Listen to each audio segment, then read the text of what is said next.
Good morning. All right, so here's what we're going to do. We're going to export a file out of TinkerCAD and we're going to bring it into Cura to then print it. So we have our stem tag. It's already in here. So we just want to print one of these. So first thing we're going to do is we're going to come up. We're going to hit this export button. We're going to select an STL file. So it's going to come in. It's going to show up kind of down at the bottom of the browser window. But that's downloaded. It's downloaded a file into our downloads folder. Now, we have to bring that into our 3D printing utility, which we use a program called Cura. So if you type Cura into the search bar, it'll show up. You probably have Cura 4.1 on the machines in the classroom. So you just click on it to open it. It takes a little while to open. That's why I have it open already. Now, this is the build plate. So this is essentially, it's showing us the Ultimaker 2 Plus, which is the machine we have.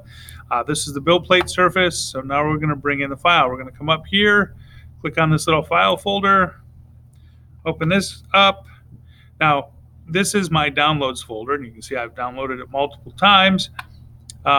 If you aren't in your downloads, you may have to go looking for it. It's usually over, you can get to it from here. Click on the file, click open, and there it is. It's brought in our STL file.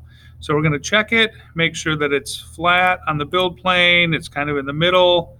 Now what we're going to do is we're going to check the nozzle size. Now PLA is the plastic that we use, polylactic acid, and then nozzle size is going to be 0.6.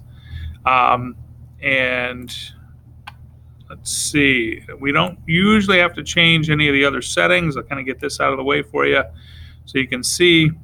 So our layer height is 0.15, infill is 40%. That's pretty good. And so now we're going to come down here and hit slice. So what that's going to do is that's going to produce the G-code file that we need. It literally slices that file into layers.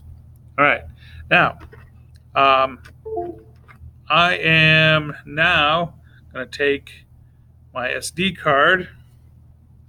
I am going to plug it in on the side of the machine.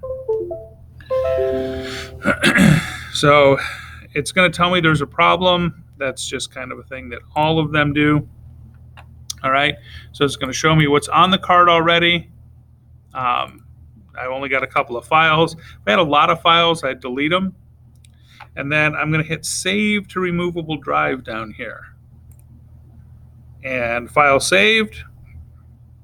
So we can close that. And now it's on our SD card and it's ready to go to the 3D printer.